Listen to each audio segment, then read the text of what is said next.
গল্পস্রোত চ্যানেলে আপনারা শুনছেন মইদুল হাসান রচিত মূলধারা ৭১। আজ ১০ম পর্ব।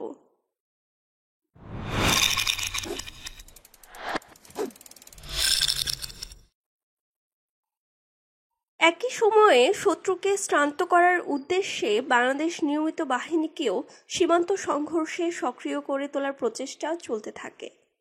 জুন জুলাইয়ের অভিজ্ঞতা অনুযায়ী দেশের ভেতরে সশস্ত্র তৎপরতার পাশাপাশি সীমান্ত সংঘর্ষ শুরু করার প্রচেষ্টা চলে, যাতে এক, ভিতরে মুক্তিযোদ্ধাদের সুবিধা হয় এবং দুই, পাকিস্তানি বাহিনী দীর্ঘ সীমান্ত বরাবর বিস্তৃত হয়ে পড়ার ফলে ক্ষুদ্র ক্ষুদ্র অংশে বিভক্ত ও দুর্বল হয়ে পড়ে। আসন্ন শীতকালে বৃহত্তর অভিযানের চিন্তা সম্মুখে রেখে পাকিস্তানকে এমনই খণ্ড খণ্ডভাবে সীমান্ত বরাবর বিস্তৃত করার জন্য সীমান্ত সংঘর্ষকে ক্রমান্বয়ে বাড়িয়ে তোলার প্রয়োজন দেখা দেয়। কিন্তু পূর্ব আলোচিত কারণে বাংলাদেশে সেক্টর অধিনায়কদের তৎপরতার মান প্রধান সেনাপতি উসমানীরও গভীর নৈরাশ্যের কারণ হয়ে দাঁড়ায়। সেক্টর অধিনায়কদের মধ্যে যারা সীমান্তে পাকিস্তানি অবস্থানের বিরুদ্ধে তৎপরতা চালানোর পক্ষে উদ্যোগী ছিলেন, তারাও এমন কিছু মৌলিক সমস্যার সম্মুখীন হন যেগুলির কোনো সমাধান তাদের জানা ছিল না। যেমন, নিয়মিত বাহিনীকে প্রায় শেষ অবধি ভারতের ভূখণ্ড থেকেই তৎপরতা চালাতে হয়। তাছাড়া নিয়মিত বাহিনীর নিজস্ব কোনো সরবরাহ ও পরিবহন ব্যবস্থা না থাকায় এবং আক্রমণের ক্ষেত্রে অনেক সময় গোলন্দাজ সহায়তা অত্যাবশ্যক বিবেচিত হওয়ায় সীমান্ত তৎপরতার জন্য অনেক সময়ই তাদেরকে ভারতের সহযোগিতার উপর নির্ভর করতে হতো।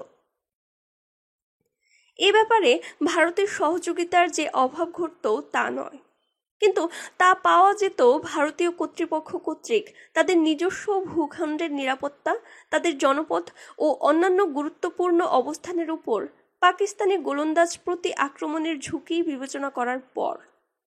এতেও হয়তো অসুবিধা হতো না যদি কোনো নির্দিষ্ট স্থানে তৎপরতা চালাবার প্রয়োজন এবং প্রতি আক্রমণের ঝুঁকি সম্পর্কে বাংলাদেশ সেক্টর ইউনিট ও ভারতীয় ফরমেশনের পর্যায়ে মিলিত আলাপ আলোচনার ভিত্তিতে সিদ্ধান্ত আসার কোনো নিয়মিত ব্যবস্থা থাকত।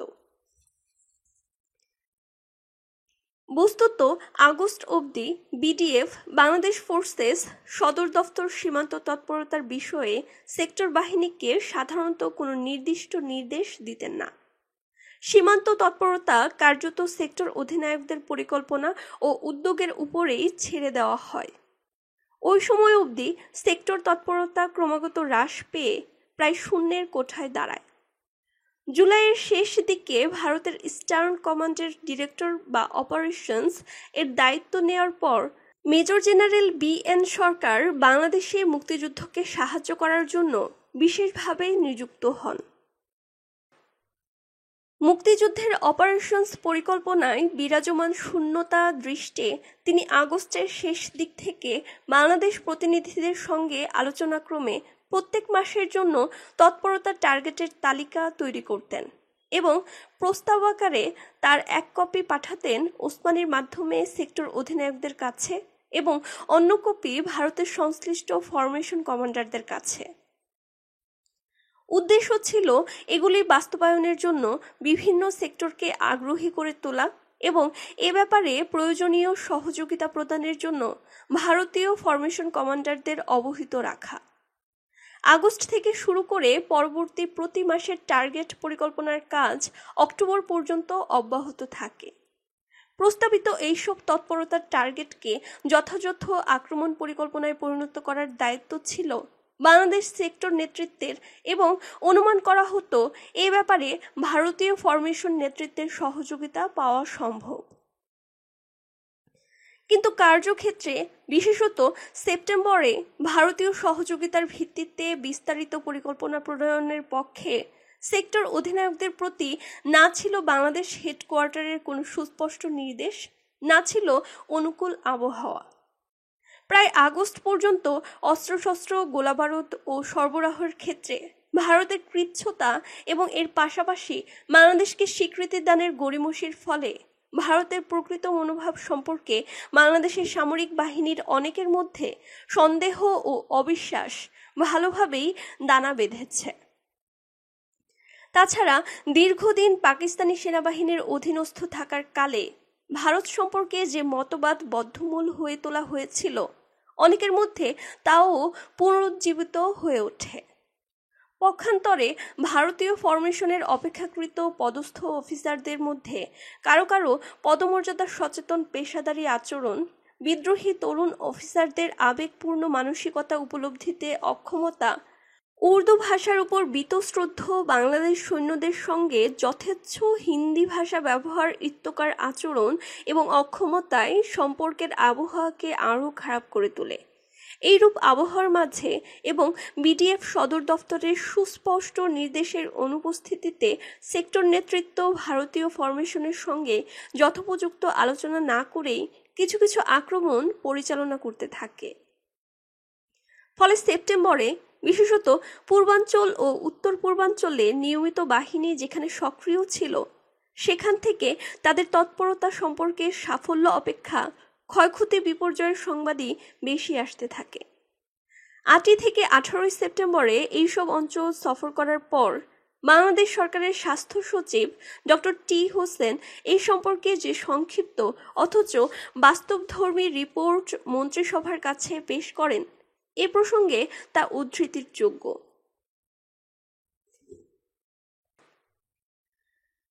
I have witnessed 2 operations, one at Moronpunji and one at Balat. The complaints are the same. Our boys were not given adequate artillery cover.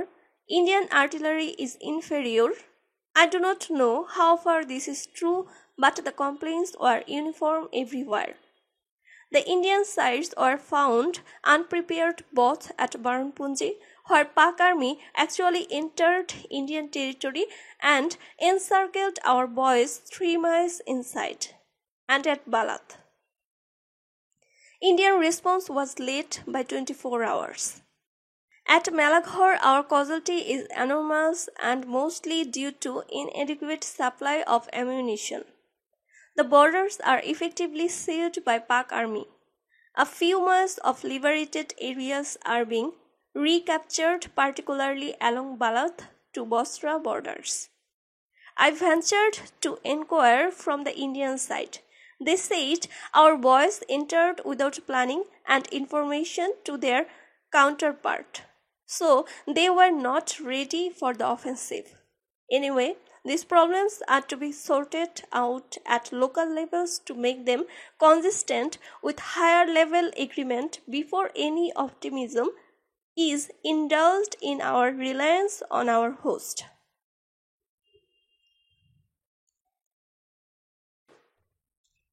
সেপ্টেম্বর-অক্টোবরে দেশরক্ষা মন্ত্রী তাজউদ্দিন মুক্তিযোদ্ধাদের তৎপরতার রাজনৈতিক দিক নিয়ে মেজর জেনারেল সরকারের সঙ্গে মতবিনিময়ের উদ্দেশ্যে মাঝে মাঝে আমাকে নিযুক্ত করতেন। এই সুবাদে সেই সময় নিয়মিত বাহিনীর ক্ষয়ক্ষতি ও বিপর্যয়ের সংবাদ আসার পর এগুলির পুনরাবৃত্তি রোধ করার উপায় উদ্ভাবনের যে চিন্তাভাবনা ও আলোচনা চলতে থাকে, সেই সম্পর্কে মোটামুটিভাবে অবহিত থাকতাম। সেপ্টেম্বরের শেষ দিকে এবং অক্টোবরের প্রথম দিকে এই চিন্তাভাবনা ও পরিস্থিতি পর্যালোচনা থেকে দুটো উপলব্ধি মুখ্য হয়ে ওঠে। প্রথমত, নিয়মিত বাহিনী যদিও বাংলাদেশ কমান্ডের অধীন, তবু যেসব অঞ্চল থেকে সশস্ত্র তৎপরতা চালানো হতো সেই সব অঞ্চল ভারতীয় ভূখণ্ড বিধায় পাকিস্তানি পাল্টা আক্রমণের ঝুঁকি ছিল মুখ্যত ভারতেরই। তাছাড়া এইসব তৎপরতার সফল পরিচালনার জন্য ভারতের অন্যবিধ সহযোগিতারও প্রয়োজন ছিল। কাজেই তৎপরতার স্থান নির্বাচন ছাড়াও এর সাফল্যের জন্য উভয় পক্ষের স্থানীয় ইউনিটের মিলিত পরিকল্পনা ও প্রস্তুতি গ্রহণ করা একান্ত আবশ্যক ছিল। কিন্তু অক্টোবরে এই যুগ্ম পরিকল্পনার ক্ষেত্রে অবস্থার কিছু উন্নতি ঘটার পরেও যখন কয়েকটি তৎপরতা ব্যর্থ হয়, তখন এই ব্যর্থতার জন্য পরস্পরের প্রতি দোষারোপের চেষ্টা ক্রমান্বয়ে তিক্ত আকার ধারণ করে। এর ফলে দ্বিতীয় উপলব্ধিও ক্রমশ অত্যন্ত জোরালো হয়ে ওঠে। কোনো তৎপরতায় যেখানে একাধিক স্বতন্ত্র বাহিনীকে একযোগে কাজ করতে হয়, সেখানে দ্বৈত কমান্ডের উপস্থিতি ব্যর্থতার পথকেই কেবল প্রশস্ত করে। সামরিক অভিযানের ক্ষেত্রে দায়িত্ব সুনির্দিষ্ট ও অবিভাজ্য। এই অভিজ্ঞতার ভিত্তিতেই প্রথম মহাযুদ্ধকালে মিত্র দেশগুলির মধ্যে সম্মিলিত কমান্ডো ব্যবস্থার উদ্ভব ঘটেছিল। খুব সীমিত পরিসরে হলেও সীমান্ত তৎপরতা পরিচালনার ক্ষেত্রে বাংলাদেশ সেক্টর ও ভারতীয় ফরমেশনের যুগ্ম কমান্ডো গঠনের আবশ্যকতা অত্যন্ত জরুরি হয়ে ওঠে। কিন্তু এই প্রশ্নে উসমানীকে সম্মত করাতে তাজউদ্দিনকে অত্যন্ত বেগ পেতে হয়। উসমানীর তীব্র বিরোধিতাকে অতিক্রম করে অক্টোবরের শেষ দিকে সীমান্ত যুদ্ধের জন্য অবশেষে যখন যুগ্ম কমান্ডো গঠিত হয়, তখন রণক্ষেত্রের বাস্তব পরিস্থিতি ভিন্ন রূপ ধারণ করে এবং ফলে যুগ্ম কমান্ডো গঠনের মূল উদ্দেশ্যও অনেকাংশে অর্থহীন হয়ে পড়ে। প্রথমত, জিয়াউর রহমানের নেতৃত্বাধীন প্রথম ব্রিগেড কার্যকরভাবে ব্যবহৃত না হওয়ায় এবং নিকট ভবিষ্যতে কার্যকরভাবে ব্যবহৃত হওয়ার সম্ভাবনা না থাকায় প্রধান সেনাপতি উসমানী তার নতুন অপস প্ল্যান অনুযায়ী সিলেটের চা বাগানে এই ব্রিগেডকে কোম্পানি বা প্ল্যাটুন গ্রুপে ভাগ করে গেরিলা তৎপরতা চালাবার জন্য নিয়োগ করেন। ফলে তিনটি পুরাতন ব্যাটালিয়নের বড় অংশই সীমান্ত যুদ্ধ থেকে বাদ পড়ে। দ্বিতীয়ত, সেপ্টেম্বরের শেষে ইন্দিরা গান্ধীর সাফল্যজনক মস্কো সফরের পর ভারতীয় ইস্টার্ন কমান্ডকে যখন জানানো হয় যে অতঃপর ভারতীয় বাহিনীকে কেবলমাত্র অবস্থান অঞ্চল গঠনের লক্ষ্যে আবদ্ধ রাখার প্রয়োজন নেই, তখন বৃহত্তর ভূমিকার প্রস্তুতি হিসাবে অক্টোবরের মাঝামাঝি থেকে ভারতীয় বাহিনী নিজেরাই পাকিস্তানি অবস্থানের বিরুদ্ধে সীমান্ত সংঘর্ষে মুখ্য ভূমিকা গ্রহণ করতে শুরু করে। প্রথমে ব্যাটালিয়ন পর্যায়ে, পরে ব্রিগেড পর্যায়ে। ফলে তাদের কাছে বাংলাদেশের সেক্টর ইউনিটের গুরুত্ব দ্রুত হ্রাস পেতে শুরু করে। পাশাপাশি পূর্ণাঙ্গ যুদ্ধে ভারতের অংশগ্রহণের সম্ভাবনা বেড়ে ওঠায় মুক্তিযোদ্ধাদের তৎপরতা দ্রুত বৃদ্ধি করে পাকিস্তানি বাহিনীকে যুদ্ধ পরিশ্রান্ত করে তোলার জন্য ভারতীয় পক্ষের আগ্রহ অক্টোবর নাগাদ গভীরতর হয়। উসমানী তার পরিবর্তিত অপস প্ল্যান অনুযায়ী নিয়মিত বাহিনীর একাংশকে গেরিলা যুদ্ধে দেশের অভ্যন্তরে প্রেরণ করার ফলে মুক্তিযোদ্ধাদের তৎপরতা বৃদ্ধির ব্যাপারে ভারতীয় আগ্রহ সাহায্যপ্রাপ্ত হয়। সেপ্টেম্বর থেকে প্রতি মাসে 20,000 মুক্তিযোদ্ধাকে ট্রেনিং দানের সিদ্ধান্ত বাংলাদেশের প্রবাসী প্রশাসনের জন্য এক বড় সমস্যা হয়ে দাঁড়ায়। প্রথম থেকেই বিপুল সংখ্যক প্রার্থীর মধ্য থেকে স্বল্প সংখ্যক মুক্তিযোদ্ধাকে মনোনয়ন দেওয়া একটি জটিল সমস্যা ছিল। উপযুক্ত এইসব যুবকদের আলাদা আশ্রয় এবং তাদের দৈহিক সুস্থতা ও মানসিক উদ্দীপনা বজায় রাখার জন্য জুনের প্রথম সপ্তাহে যুব শিবির স্থাপনের স্কিম অনুমোদিত হয়। জুনের শেষ সপ্তাহে মুক্তিযোদ্ধাদের তৎপরতা শুরুর অব্যবহিত পর দেশের যুব সম্প্রদায় যখন পাকিস্তানি বাহিনীর বিশেষ আক্রমণের লক্ষ্যে পরিণত হয়, তখন থেকে আরও অধিক সংখ্যায় তারা ভারতে পালিয়ে আসতে থাকে। ফলে ট্রেনিং প্রার্থী এই অতিরিক্ত যুবকদের সাময়িক আশ্রয়স্থল হিসাবে 24টি যুব শিবির প্রতিষ্ঠার সিদ্ধান্ত বাস্তবায়িত করার প্রচেষ্টা ছাড়াও যুব অভ্যর্থনা শিবির স্থাপনের কাজ চলতে থাকে। যুব শিবিরের বোর্ড অব কন্ট্রোলের সভাপতি অধ্যাপক ইউসুফ আলীর 1 আগস্টের রিপোর্ট অনুযায়ী যুব শিবির স্থাপনের কাজ খুবই মন্থর গতিতে অগ্রসর হলেও ওই সময়ের মধ্যে প্রায় 67টি অভ্যর্থনা শিবির স্থাপনের কাজ সম্পন্ন হয়। আরেক রিপোর্টে দেখা যায় 12 আগস্ট পর্যন্ত স্থাপিত যুব শিবিরের সংখ্যা ছিল মাত্র 11টি। প্রয়োজনীয় স্ক্রিনিং এর পর গড়পড়তা 500 যুবককে অভ্যর্থনা শিবিরে গ্রহণ করা হতো। পরে তাদের মধ্য থেকে যোগ্যতার ভিত্তিতে 1000টি আসন বিশিষ্ট যুব শিবিরে স্থানান্তরিত করা হতো। সবশেষে এই যুব শিবির থেকেই সশস্ত্র ট্রেনিংয়ের জন্য চূড়ান্তভাবে মনোনীতদের ট্রেনিং শিবিরে পাঠানো হতো। এই পর্যায়ক্রমিক স্ক্রিনিংয়ের মাধ্যমে দৈহিক ও চারিত্রিক যোগ্যতার ভিত্তিতে মুক্তিযোদ্ধা রিক্রুট করার যে সুযোগ ছিল তা পূর্ববর্ণিত রাজনৈতিক কারণে বহুলাংশে ব্যর্থ হয়। রিক্রুটমেন্ট ও ট্রেনিং ব্যবস্থার মৌলিক দুর্বলতার সংশোধন না করে কেবল যুব শিবির ও অভ্যর্থনা শিবিরের দ্রুত সংখ্যা বাড়িয়ে মুক্তিযোদ্ধাদের সংখ্যা বৃদ্ধির প্রয়োজন মেটানোর উদ্যোগ নেওয়া হয়। অবশ্য 15, 16 এবং 21শে সেপ্টেম্বর স্বরাষ্ট্র, সাহায্য ও পুনর্বাসন মন্ত্রী কামরুজ্জামানের সভাপতিত্বে অনুষ্ঠিত যুব শিবিরের বোর্ড অব কন্ট্রোল এবং কেন্দ্রীয় সাহায্য ও পুনর্বাসন কমিটির যুগ্ম অধিবেশনে যুব শিবির ব্যবস্থাপনা উন্নত করার উদ্দেশ্যে কিছু প্রয়োজনীয় সিদ্ধান্ত গ্রহণ করা হয়। যুব শিবিরের ডিরেক্টর এবং তার প্রশাসনিক সহকর্মীদের প্রচেষ্টায় সেপ্টেম্বরের শেষ নাগাদ সমগ্র সীমান্ত অঞ্চল বরাবর 24টি যুব শিবির এবং 100টি অভ্যর্থনা শিবির স্থাপনের লক্ষ্য অর্জিত হয়। বস্তুত কেবল যুব ব্যবস্থাপনার ক্ষেত্রে নয়, প্রবাসী সরকারের প্রশাসন বিভাগ অধিকাংশ ক্ষেত্রেই এক উল্লেখযোগ্য দক্ষতার মান স্থাপনে সক্ষম হন।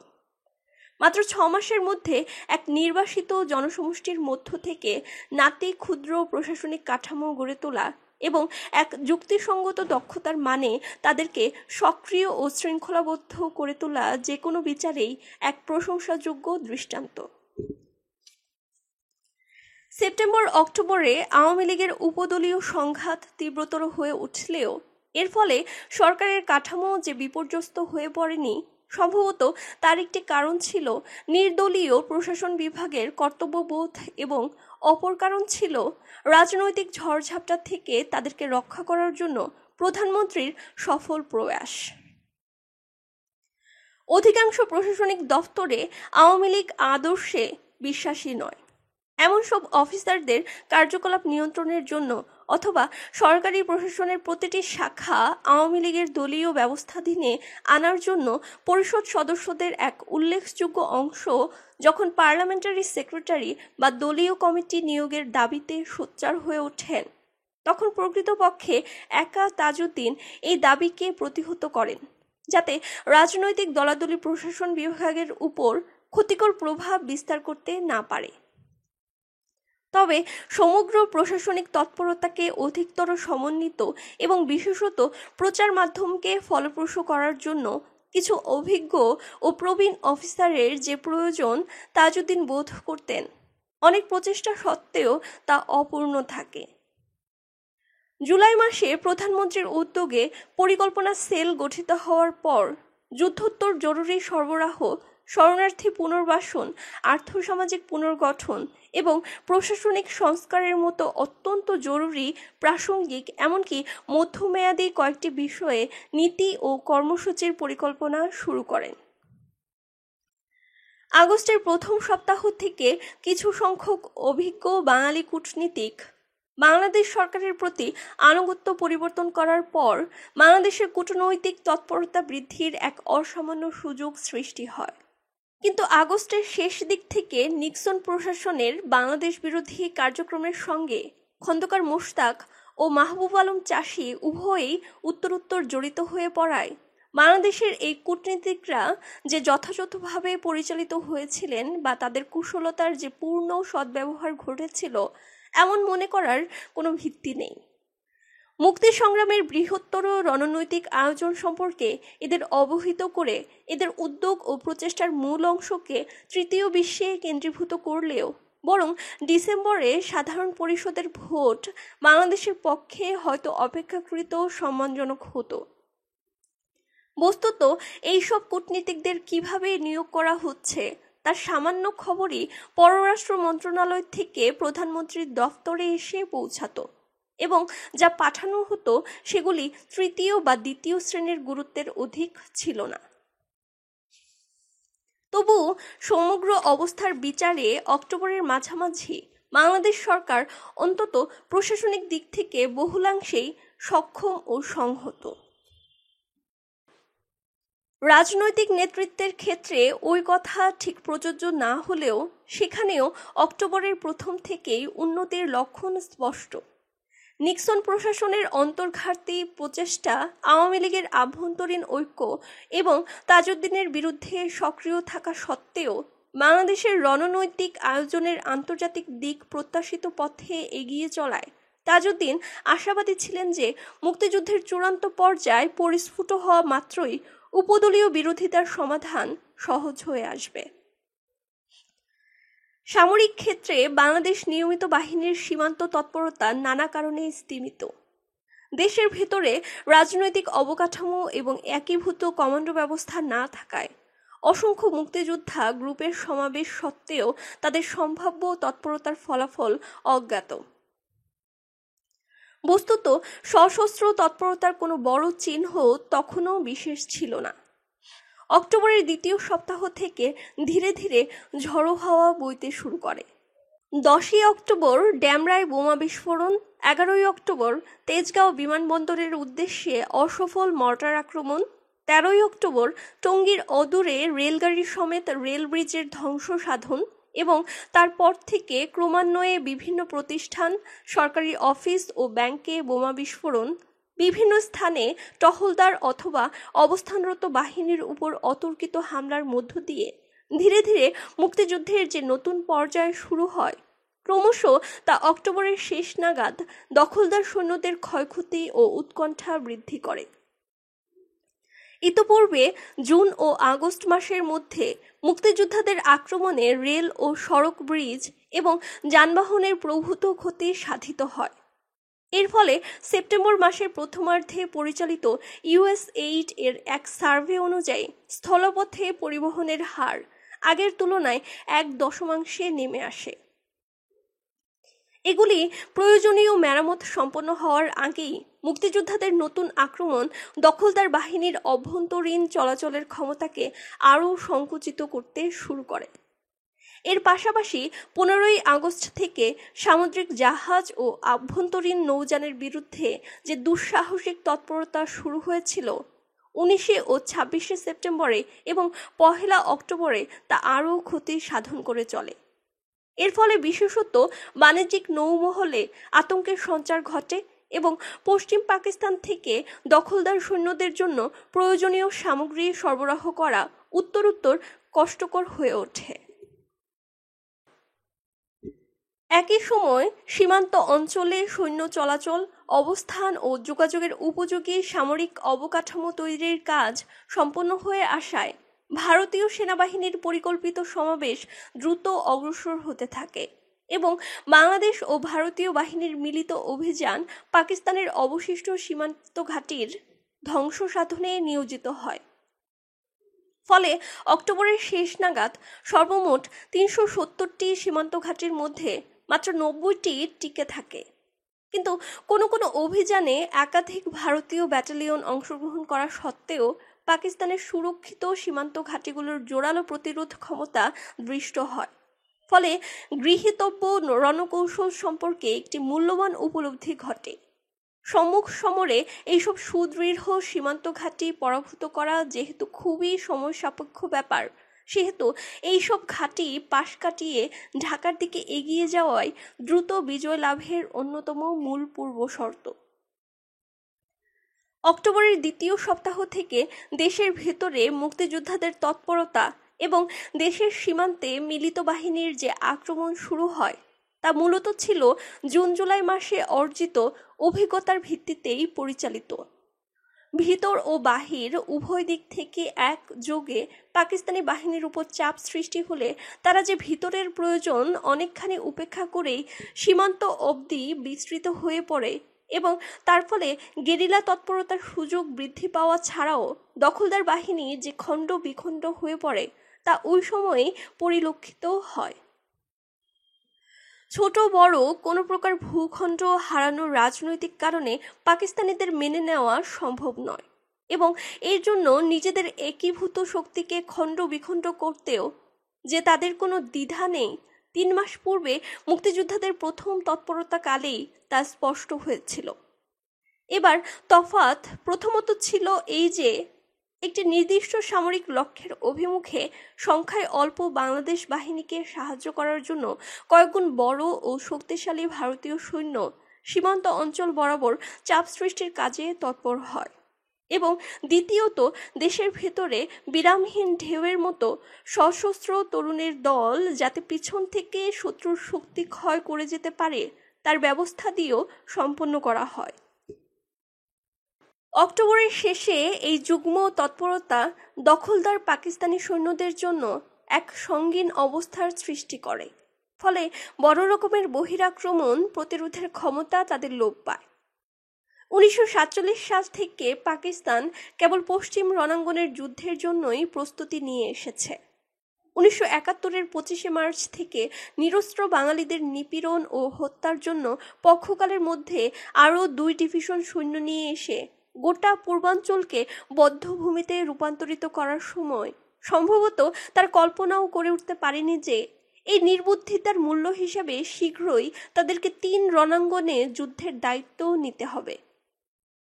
পশ্চিমাঞ্চলে, পূর্বাঞ্চলের সীমান্তে এবং পূর্বাঞ্চলের অভ্যন্তরীণ জনপদে। ধন্যবাদ সকলকে এতক্ষণ সাথে থাকার জন্য। যারা আমাদের চ্যানেলটি সাবস্ক্রাইব করেছেন তাদের সকলকে অসংখ্য ধন্যবাদ। যারা এখনো করেননি করে ফেলুন এবং পাশে থাকা বেল আইকনটি প্রেস করে রাখুন পরবর্তী অংশ পেতে। গল্প ভালো লাগলে লাইক, কমেন্ট এবং অন্যদের কাছে শেয়ার করার অনুরোধ রইল।